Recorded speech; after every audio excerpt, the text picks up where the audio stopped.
hosts. I'm Diane Bortoletto. And I'm Monique Chicato. Let's do it.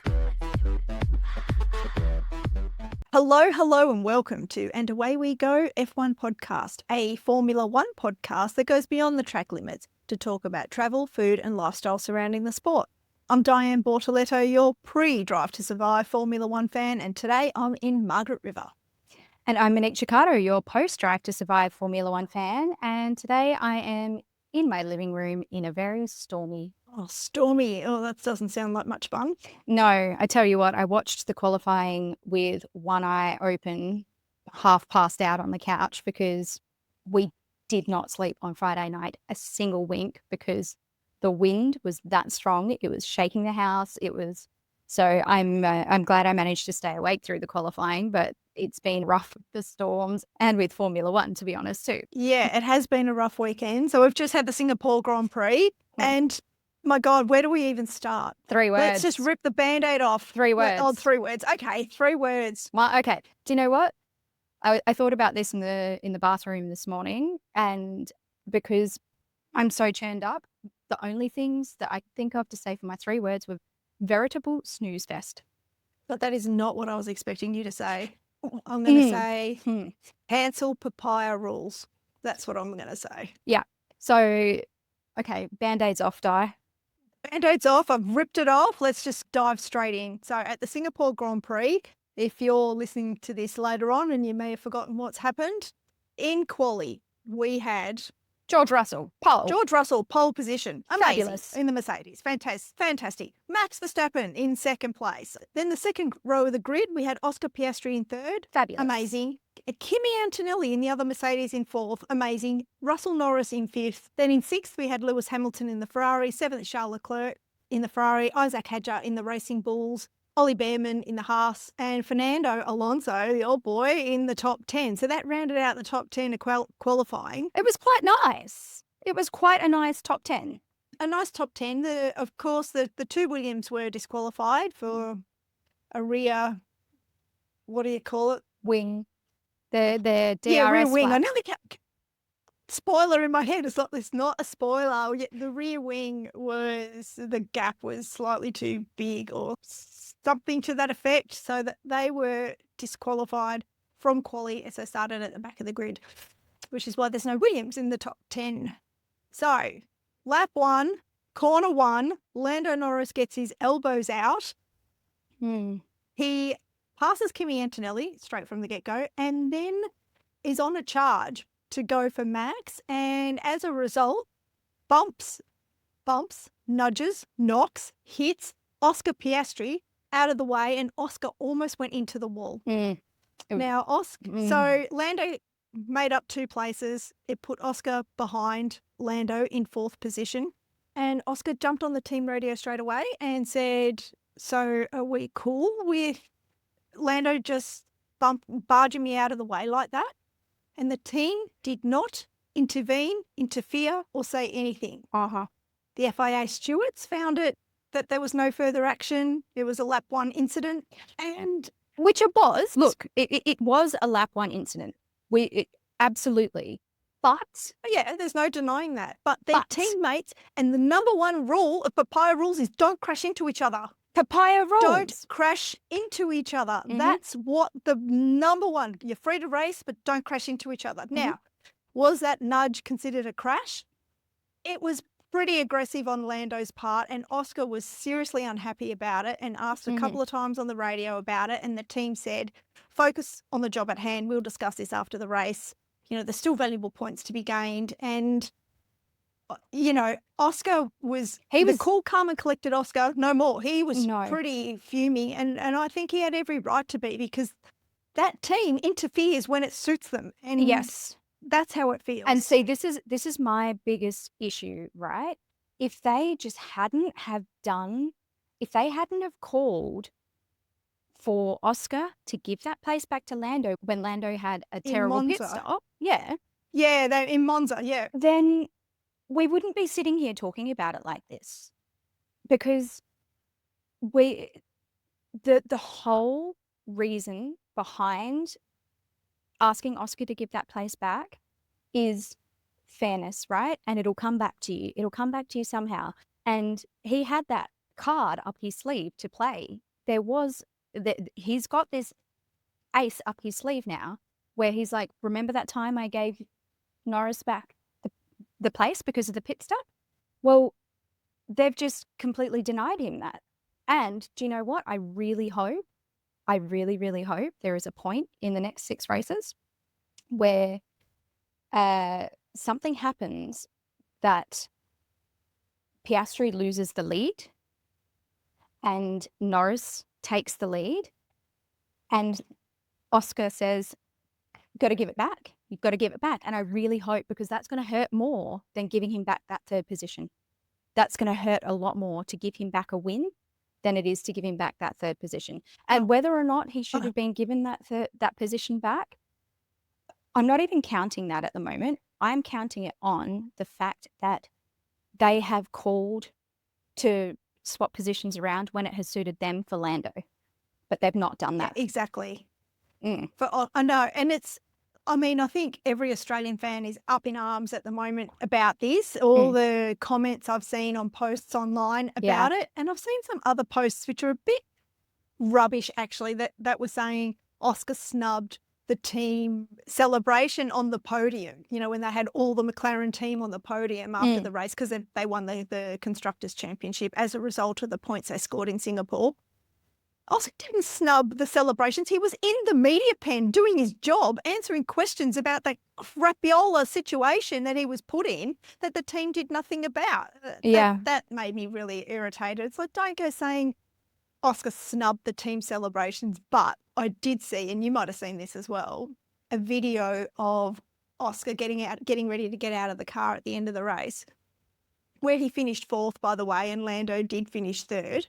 And Oscar was getting ready to get out of the car, and Zach came on the team radio and was saying, oh, yeah, that's another Constructors' Championship. Yeah, congratulations. And Oscar cut the team radio. So I don't know if that's real or not real, or whether somebody has spiced that up. You don't know for sure. But, if I was Oscar, if I was Mark Webber, his manager, I would be pretty angry about that. Even they did the whole analysis on the Sky Pad that Anthony Davidson takes you through almost frame by frame how that incident occurred. I don't know if they do the same thing on F1 TV. Yeah, I switched it off, to be honest, because I was so fuming. I didn't watch the after celebrate. I just couldn't. So I'm going to be completely honest there. This is how churned up I get about this whole situation right now with the McLaren team. I can't deal. So I switched it off. But yes, continue on. Well, I did watch it and it did calm me down a little, but I still think that McLaren have created this situation that it's not the Papaya Rules, it's the implementation of it seemingly just from one way, just from one side. Yes, I think from here on in, he's not going to play by the rules if he gets told. Hope so. And again, okay, so one of the Papaya Rules, as you explained to me when I was going off my head yesterday in messages, is that the driver that's in front in that particular race gets preference over when they pit, which I also think is a really terrible rule. Because McLaren came on the radio and said, we want to pit Oscar first because we want to cover off Leclerc. Do that. Why is that up to Norris? The drivers. Yeah, it should be a strategy call, yeah, not a driver call. I agree. Yeah. I agree. They're taking this fairness thing in some cases to the nth degree, and then in other cases they're ignoring it altogether. So the inconsistency is what is making fans like you and I and probably 20 million other Australian Formula One fans just ropeable with McLaren at the moment. I honestly don't even care that they won the Constructors' Championship right now because I'm just too I feel like annoyed.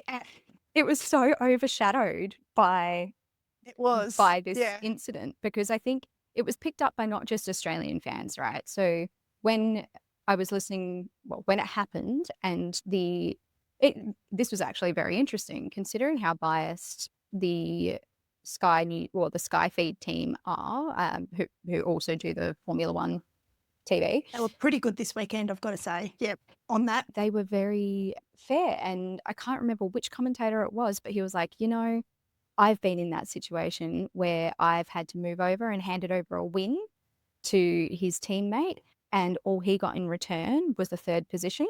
And, he was basically talking about it from a driver's point of view, where everything that's happened in with McLaren and this, their two drivers up until now, has kind of put all these ideas and thoughts and kind of rage, I guess, into the drivers about this fairness or inconsistency of fairness or non-fairness.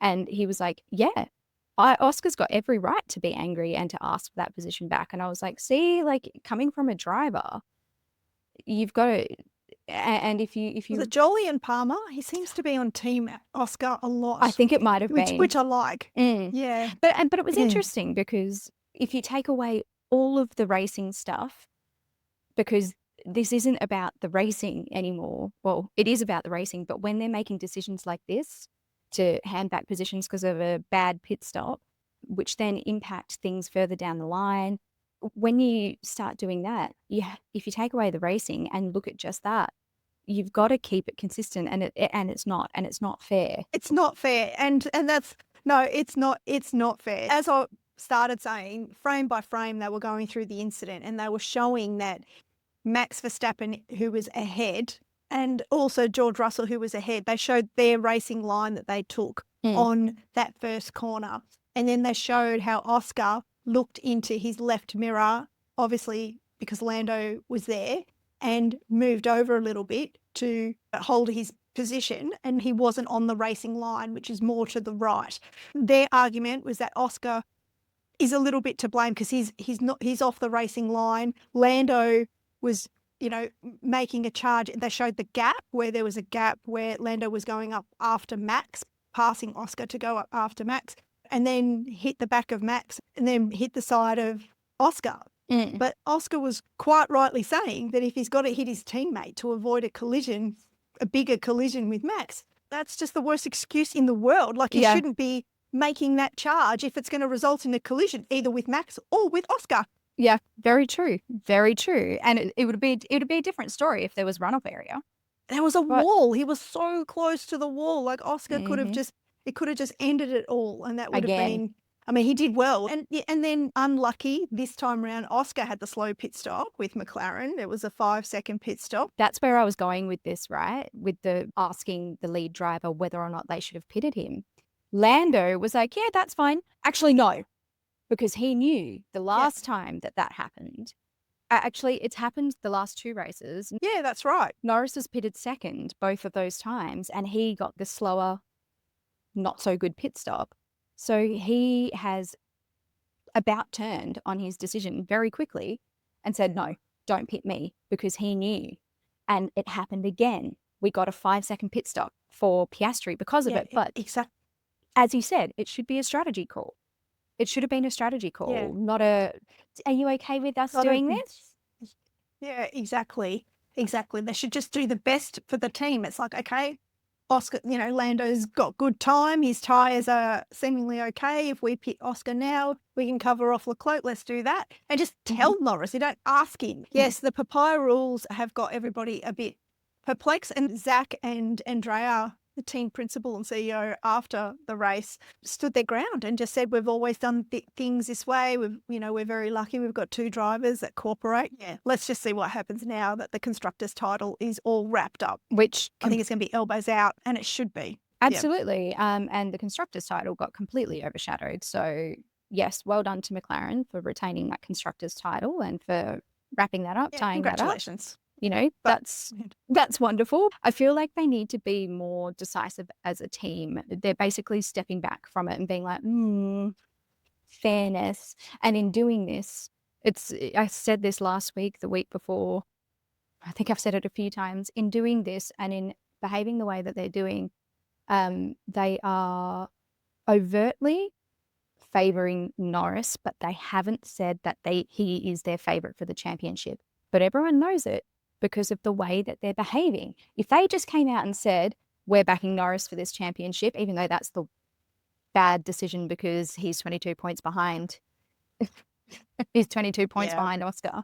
But if they had just come out and said that, then everyone would be like, all right, whatever, bad decision, but that's what you're doing. But because they haven't come out and said that, yet all of their actions line up with them backing Norris as their world champion, it's just gross. It's really gross. Like, oh, It's upsetting a lot of Formula One fans, and it's upsetting all of the Australian fans and all of the Oscar Piastri fans out there. I just hope that Oscar's in it for himself now. Like, Yeah. he's played the team game. He's been very, very cooperative with the team. He's towed the party line. He's not spoken out of turn. And I think now's the time he needs to think. Mhm. This is his shot. It could be his one shot at being a world drivers champion. Next year, all the regulations are going to change, and that McLaren might be a tractor. You just Exactly. don't know. Exactly. So this is his one chance, and he's just got to go for it. Lando is the McLaren baby. Zach will never let him leave the team. So Yeah. Lando will be there. And I think Oscar needs to win the championship and then And start shopping around. I reckon Webber will have exactly the same sentiments for Piastri now. He'll just say, go for it. Who are you looking out for Yeah. now? You got to look out for yourself now. Exactly. But in all this talk, again, some of the things that were overshadowed in the race, which really upset me. And I guess this tends to happen when you've got a race leader that's just out in front, nowhere to be seen. George Russell won in Did brilliant. Singapore. He 5 seconds clear of Verstappen in the end, Verstappen. Exactly. Yeah. Yeah, exactly. Yeah, that Mercedes was on rails all weekend, and I reckon not all weekend, all qualifying and the race. I reckon George had something really spicy there in Singapore. He was eating some spicy meals because there was something in his pants. He was just flying that entire time. Well, even Kimi Antonelli and the other Mercedes had pace. That track just suited that car this year, and George got a brilliant result, and well done to him. He was really dominant, and he's the kind of driver that, like, he's just always there, isn't he? He's just always there in the top 1, 2, 3, 4. He's very but quiet. not someone that, he's not really in the limelight. That, I guess, because there's not any controversy surrounding him. I mean, the only controversial thing at the moment is that his contract hasn't been signed, and they're obviously just negotiating the last final things in the contract, but both parties are saying it's going to happen. Yeah. I can't see Mercedes dropping either of their lineup at the moment because obviously Kimi Antonelli is their little. Well, they've confirmed him. I'm sure he's been confirmed for Yeah. next year, Kimi. But Mm. he's their little prodigy. They want to bring him up in the team, aka Norris, aka Hamilton. They want this long-term driver to come up through the ranks with them, aka Verstappen. They've confirmed Kimi. Now with George, it just seems like a matter of dotting I's, crossing T's, and just getting the last little bits. I have heard a rumour that it was something to do with sponsor and media commitments. I think George wanted less than what there was in the contract. Last week when we were talking about our predictions, I actually said I can see Russell coming in third. I was wrong. I still had him on the podium, but I was wrong. He came in first, and I was really, really, really happy for him because he's a quiet assassin in the back there. Like you say, there's not that much talk about him. They don't really hype him up. There's more talk about Leclerc than there is Russell. And so it was just really nice to see him pull that one out the bag, and very happy for Antonelli after having quite a tough season. I did hear the commentators say that Antonelli seems to have good weeks when George is doing really well as well. So the car's really suiting the track. But when the car's a little bit difficult and not so agreeable, he has a lot of trouble compared to George. And that just shows, I guess, the experience levels, George's familiarity with the car compared to Antonelli. I think, give him a year or two and he'll be amazing. I mean, look at Oscar in his third year with McLaren. Yeah, exactly, leading the World Drivers' Championship. Mm. Well, let's just run through the top 10 of the race quickly. So obviously, George took the top step of the podium in the Mercedes, so that was a really dominant, it was great. Great for him. And Max finished second. Max struggled with his car A lot. all weekend. A lot, but managed to to hold on to second, despite having Lando Norris tucked in behind him, half a second behind him for maybe 8-10 laps towards the end of the race, and Lando couldn't pass him. Which was because of a very uncharacteristic lock-up into a turn where he had to slow right down so he didn't go into the wall and he could turn and take off. So he lost a lot of time there, but still managed to pull it out the bag somehow. So, Yeah, keep Lando in third. Oscar Piastri finished in fourth, and in the last couple of laps of the race, there was only 2 seconds between him and Lando, which would have been the difference of a decent pit stop rather than the 5-second pit stop. Oscar finished in fourth, Kimi Antonelli in fifth, Charles Leclerc in the Ferrari in sixth, then Fernando Alonso in the Aston Martin. We've got to talk about him. Lewis Hamilton in eighth in the other Ferrari, Ollie Behrman in ninth in the Haas, and Carlos Sainz, climbed from the back of the grid up to 10th to take out points, which is that little sparkles is working its magic, right? yeah. Damn right, Di. Good on Carlos. It's been 2 wonderful weeks for him. Awesome weeks. Yeah. Well, let's jump in. Fernando Alonso, he gets my vote for radio of the race, which was just Radio of the if you year, I missed it, reckon. I just love it. If you talk to me every lap, I'm disconnecting the radio, Yep. which I just thought was gold from him.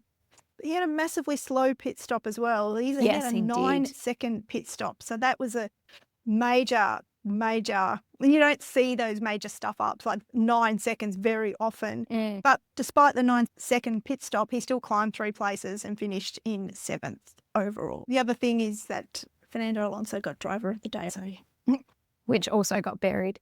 I think there was another really great overtake by, can't remember who it was, but they just came zooming through like high speed on a corner, and it was just, it might have been that was a Behrman. yeah, it was Behrman. Yeah, it was. Behrman came Yeah, through. it was a really ballsy overtake. Yeah, he did great. Yeah, it was. Behrman's been doing real well in that Haas, so all props to him.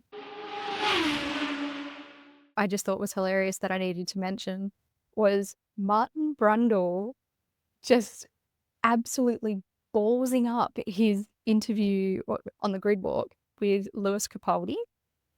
So It's hilarious. And Lewis went to shake his hand, and Martin had already turned his back, and It's it like, was so awkward. Oh, it's such a good thing Yeah, I Lewis know. is like pretty much a comedian as well, because not only did Martin walk up and start talking to him and him turn around and be like, I'm Was it not him? Lewis, I'm his brother. it was his brother. Don't understand how Martin managed to balls that up as badly as he did. Like, he was obviously just mortified that he had identified the wrong person as Lewis Capaldi, one of the world's biggest, well, I won't say pop star, but he's huge. Some of his songs have had billions of listens on Spotify. Anyway, he managed to misidentify him. And then poor... Well, his brother does look like him, to be fair. So there is a resemblance. yeah. I think there's a resemblance. If you don't know who Lewis is, then maybe you would, yes, make that. He looks like an ordinary bloke that you'd walk past in Woolworths, honestly. Oh, Lewis Capaldi. 100%. He does not look like a rock star or superstar by any stretch of the imagination. He is the most laid back celebrity in the world. He's so funny. And it was funny because Lewis was trying to make it all cool. He was like, no, I'm the +1. My brother's into the Formula One stuff. Like, it's just, I'm here with him. It was just one of those awkward moments. I just think if you're going to do the grid walk and speak to celebrities, you probably should do your homework a little bit better. I'm going to defend Martin Brundle because I thought that Lewis's brother and Lewis had pretty strong resemblance to each other. If I'd been shown a photo, this is who you got to speak to on the grid walk, which is what probably happened. Yes. You can see why he might have gotten confused with Yeah. that. So I'm going to defend Martin. I'm a big Lewis Capaldi fan, so I never would have made that mistake. But to be fair, about 95% of the celebrities that they have on the grid walk, I would not know who they were or what they did or why they were there. So to be fair, he's done a better job than I probably would have. Lewis was there because he was performing after the Grand Prix, and Elton John was also performing after the race. God, what a lineup. Crowded House performed as well. We did start talking about the entertainment in Singapore after the race, so we can probably talk a little bit about Singapore, hey? It's somewhere that we're both familiar with, obviously being from Perth. It's both a major hub for us if we're traveling to onwards to any other destination, but it's also a favorite holiday spot of people from Perth. So we've both been... Yeah, I've been through the airport lots of times. I actually don't even know how many I've lost count. World's best airport. I saw another travel writer, a friend of ours, Julia Durazio, who did a whole series about Singapore airport. And she went up onto the roof and she had a sauna and she had a swim in the pool. And I didn't even know that was there. Yeah. There's a butterfly garden. There's all sorts. Oh, wow. Yeah. I wanted to go to the waterfall. What do they The call Jewel. that? The The Changi Jewel. Jewel, yeah. But you have to actually go out of customs and then come back in again. Mhm. So it's not something that's very easy to do and only really worth it if you've got minimum 4-hour layover. It's a really cool place to be though, because there's so many good places to eat and there's lots of shopping and there's like a sky trampoline near the waterfall as well. So you can kind of like bounce through the canopy of a rainforest. Cool. It's amazing. All those times through Singapore, I've only been to the city once Wow. for a city break. Not enough times. I would really like to go back again. And one of the most fun things that I did, I was with my dear old mum, who at the time was 76. And we did a Singapore sidecar Vespa tour where we were both in the sidecar of a vintage Vespa. So someone was riding the Vespa and then we sat in the sidecar and we did a city tour.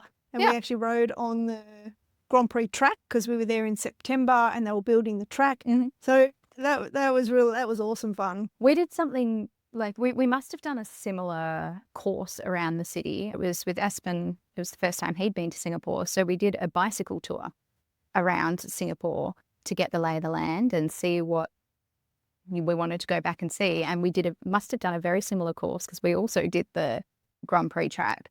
But it's a really, really good way to kind of work out what you want to go back and see, where the difference, like, because there are quite specific sections of the city that it's segmented Yeah, into lots of different hubs and Yeah. neighborhoods and stuff. Exactly. And we got such a wonderful recommendation from the tour guide as well. Espen was a little bit tentative about eating the street food in Singapore. He's not as familiar with Southeast Asian and Asian countries as what I am because he's from Norway. So he was a little bit tentative, but the tour guide was like, this is one of the best places to eat hawkers meals. And it was at the Lau Pa Sat Hawker Centre, which is not too far from the Marina Bay Sands kind of area. And it's one of the more famous ones. Singapore, it's easy to Google a lot of the hubs. So everyone knows about Marina Bay Sands, which is the big boat-shaped pool on top of the 3 towers. And the luxury shopping precinct. And then you've got the gardens by the bay just behind that, which is the big towers and botanical gardens. Everyone knows about Orchard and Road. the super trees, those trees that light up. We did Exactly. that. And It's amazing. yeah, there's like a boardwalk that goes around between them all, like that's really high up, and you have to pre-book tickets for that. There were so many tourists standing around at the time when Mum and I just rocked up. Because I had data on my phone, I just jumped online and booked tickets to start in 10 minutes time. So that was fine. But a lot of other tourists were just standing around sort of scratching their head because you can only How to get get in tickets there. online. If they didn't have data on their phone, then they didn't know that. So Uh-huh. and that was brilliant. That was really nice. They have, all the lights all change colours of these giant sort of magical super trees, and it's synced to music. It's very cool. It's a little bit like a futuristic, what are the blue characters and the trees? Avatar. Yeah, it's like a bit of a futuristic Avatar. There are wonderful independent boutiques. Haji Lane is a really good one for that. It's very colourful. It's very bright. It's not far from Little India, which is another hub. If you want great food, Little India is fabulous. And I remember some of my favourite things I've ever bought fashion-wise I had got in Singapore. The loudest and proudest are the Dior's, the Gucci's, that sort of thing. And Singapore is a very wealthy country. They cater to very wealthy travelers. Mhm. And obviously, the more money you have, the more visible you are, blah, blah, blah. So you see a lot of that. But there is also the real humble side of Singapore, and that's in your hawker's food. You know, the last time we were there, I think a pizza cost us something like $50 or $60. And I was just like, why are we eating pizza? This is ridiculous. We should go to the hawkers. Yeah. And we went to the hawkers, which is what they call their street food, centers. And Espen was like, this food is so good and so cheap. Why have we not been eating here? And I was like, I can tell you why we've not been eating here, but okay, I'll let that slide. And it is so much, it's so cheap. This is where your everyday locals go and eat. It is also where your loaded locals go and eat. But Yeah, because the food's so good and cheap, and yeah, just because the high turnover of everything's so fresh. They also have amazing bakeries in Singapore. That Yeah. was something that surprised me. The bakeries were next level, like freaking awesome. before I forget to mention these things, one of the other things that I really loved doing in Singapore is going to the Modern Art Museum. So again, it's kind of not far from where Marina Bay Sands is. It's kind of just on the other side of the shopping centre.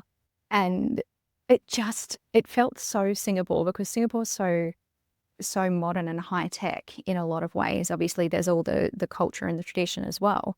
But all that modern and high tech, it just really lent itself to the Modern Art Museum. And it was just one of the most fantastic displays. So I'd highly recommend going to see that too. Great, because it's got good aircon as well. You do need that relief because Singapore can be really steamy hot, Mhm. which was the day where we trudged through the Singapore Botanic Gardens, which are absolutely stunningly beautiful.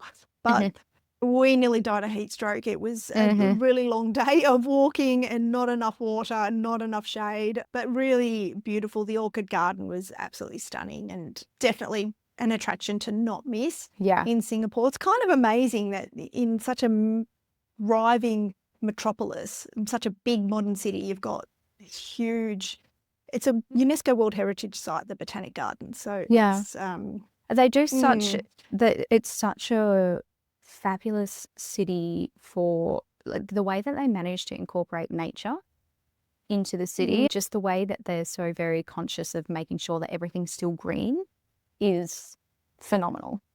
Yeah. Phenomenal. they do a good job. Yeah. And, the other famous thing about Singapore that every visitor needs to go to once, besides having a drink at The Marina Bay raffles? Sands at the top there is the raffles, 100%. Go to the raffles, get a bowl of peanuts, throw the shells on the floor and enjoy a Singapore sling, which is where it's from. And it's Yes. just a beautiful heritage building as well. It's probably the most you'll ever pay for a drink, but it's worth it for the experience. Yeah. And I must say, if you want to get to the rooftop of Marina Bay Sands, you can't get to the pool unless you stay there. That's right. So the only way you can book a table at one of the bars and you're still on the rooftop, but you don't have that very edge view, or there is a viewing platform as well, which I think you have to buy tickets to go up onto if you're not staying at the hotel. Some of the cultural and historic neighbourhoods of Singapore is Kampong Glam and Arab Street. They're both really colourful, cute terrace kind of houses. So Haji Lane is in the Kampong Glam area. Okay. Yes. I probably walk straight past it. Yeah. Probably. And obviously Chinatown, obviously. Little India. And Sentosa Island, of course. We haven't talked about that. There's some theme parks there. Universal Studios are there. Yeah. There's a big aquarium there. Cable car rides. Good place to go. And all this talk of food, Monique. I'm ready for another page out of the excuse book. But did you cook this weekend? I have to cook it tonight. Oh, okay. Because Espen wasn't eating on the weekend because he was so ill, and I was avoiding being downstairs because I cannot catch his man flu while I'm pregnant because I can't take anything to help myself and I am ill. No cooking. But I have everything for a Singaporean laksa, which is one of my favorite dishes. Obviously crosses over with Malay cuisine because laksas are also eaten in Malaysia. Oh, so close. Exactly. But it's A, so easy to cook, B, so tasty, see a lot easier to get the ingredients for than something like a Singapore chili crab, which is also something you definitely need to eat if you go to Singapore. Can you believe we didn't eat Singapore crab because we'd just been on the run the whole time we were in Singapore, and I said to my mum, this is the one thing I need to do is eat chili crab when I'm in Singapore. I don't care what else we do. We can do whatever you want. And you didn't do it. We went looking for chili crab, but Mum wasn't hungry. Ah. And the chili crabs are not cheap. The place we were in, which was a renowned place for chili crab, it was going to cost something like $140 per person. Yeah.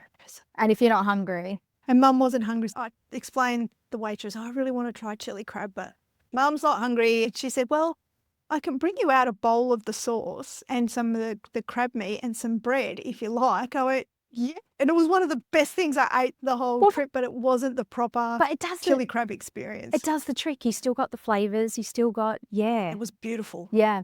Last year, I actually made some chicken satay from scratch. And when we talk about chicken satay, we're not talking about that gluggy peanut butter crap that you buy from your very westernized local Asian takeout. It's proper, like, spicy, chili, peanut chunk. Oh my God, it is so good. And I had to marinate the chicken overnight in galangal and chili and turmeric and all sorts of things, and then made the satay sauce, which is like it's got chunks of peanut, but then it's chili and coriander and all sorts of things. And Espen loved it because it was one of his favorite dishes when we were in Singapore. But the one that surprised him, because he didn't know much about the food, and he basically, when we got to the hawker centre, he was like, I have no idea. You just go and order things and I'll eat it. And the one that really surprised him that he really, really liked was the char kway teow, which is the big, thick, basically wok fried noodles. And they get this kind of caramelization on them from the really hot wok. Almost black, don't they? They almost go, is that the one? Yeah, they get like this charred kind of, the big, thick rice noodles. And oh my God, it's so good. And he really, really liked that too. So I think if you go to Singapore, or if you're looking for Singaporean cuisine, laksa, Singaporean chicken satay skewers, Singapore chili crab. Not Singapore noodles, because they don't exist in Singapore. No. Just saying. Yeah. Exactly. Yet another one of our... Not a thing. And for anyone listening, we've just introduced a new segment to the podcast of what Espen likes to eat. I hope you feel better from your man flu soon, Espen. I find it really fascinating just because he'd never experienced these kinds of foods before, and it's something that is so familiar to us. But because we're exposed to a lot of different cuisines in Australia just because of the nature of our immigration and how Australia has come to be. Our proximity to Asia, of course, and in the north of Australia, far north Queensland and in Darwin, laksa they've got more. That's right. They've got more Asian cuisine up there than any other kind of cuisine. It's renowned. Yeah. It's the same hot tropical climate. Yeah. There you have it. The other thing I will say about Singapore actually is that it's really easy to get around. The metro system is super easy to figure out and it's cheap and clean, and the whole city is really safe. A really great and easy destination to go to. And like I said, it's just really safe, clean, easy. Yeah. A bit hot sometimes, but yeah. Yeah. Stay at a place with a pool. And so next week we're going to the USA, right? No, next week is a non-race week. Oh, come on. The next race is in the USA. Yes, we're in Austin. Has Lando Norris won there before? I don't know. Last year in Austin, it was Charles Leclerc. The year before, it was Max, then cancelled because of COVID, then Valtteri, Kimi Räikkönen, Lewis, Sebastian, Lewis, and then it wasn't held for 3 years between 2008, 2011. 2007 was Lewis, and then we're into the Michael Schumacher era. So no Lando Norris win there. Cool. When we're back in Austin, and when we're back, Oscar Piastri is going to have his elbows out. Let's hope. I reckon. Yep, he needs to just come out punching and just worry about the consequences after the season. That's what I think he needs to do. Yeah. He needs to, well, I don't mean come out punching to the detriment of everything. I mean, he needs to stand up for himself and do what's best for him and his race results. He's done the team thing. They've won their Constructors' Championship now. time to go it alone. Get your elbows out, look after you. Yeah. Go, Oscar. Yeah. Go, Oscar. Because Lando is going to be doing that with the backing of his team. And He's already done it. exactly. He already did it. Exactly. I just saw a quote before. Lando saying, he was quoted in a media interview. It was Lando saying, if you're saying that I shouldn't have been going for a gap when there was a gap there, then, I'd no longer be a Formula One. No, you shouldn't be racing. You shouldn't be a Formula One driver. I saw that too. And that was directed at Oscar because Oscar was the one that was saying, well, if he's going to crash into me, then he shouldn't have been going for that gap. So that was his retort. His retort was that if you're telling me that I shouldn't have gone for that gap, then you shouldn't be racing in Formula One. We'll be in the USA. And look, if we're going to talk predictions, I basically have the same prediction every week because I'm being very biased and I want to see Oscar just be aggressive and win. So I'm going to say Oscar Max, and then I'm going to put a wild card in there and say that it's going to be Antonelli. I thought you were going to say Russell. I'm like, you said that last week. No, No, exactly. Antonelli. Okay.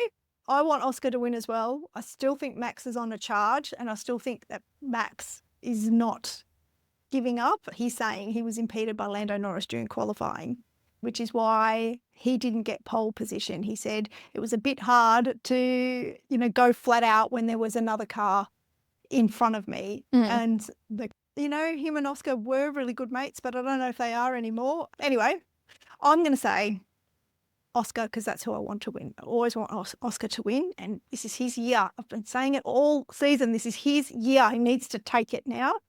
Oscar for the win, Max for second. Charles Leclerc won here last year, and I know I said Charles Leclerc third last time, but I really want to see Ferrari back on the podium. So I'm going to say Charles again. I don't know why I just don't see the Ferraris up there, but yeah, good luck to them all. I live in hope.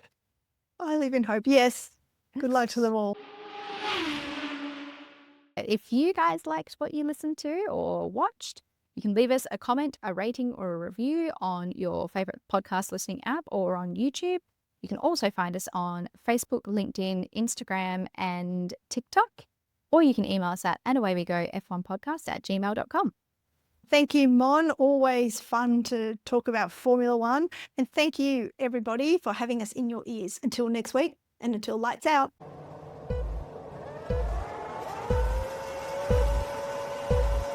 It's lights out and away we go. And Away We Go podcast is produced by Diane Bortoletto and Monique Ciccato. Let's do it.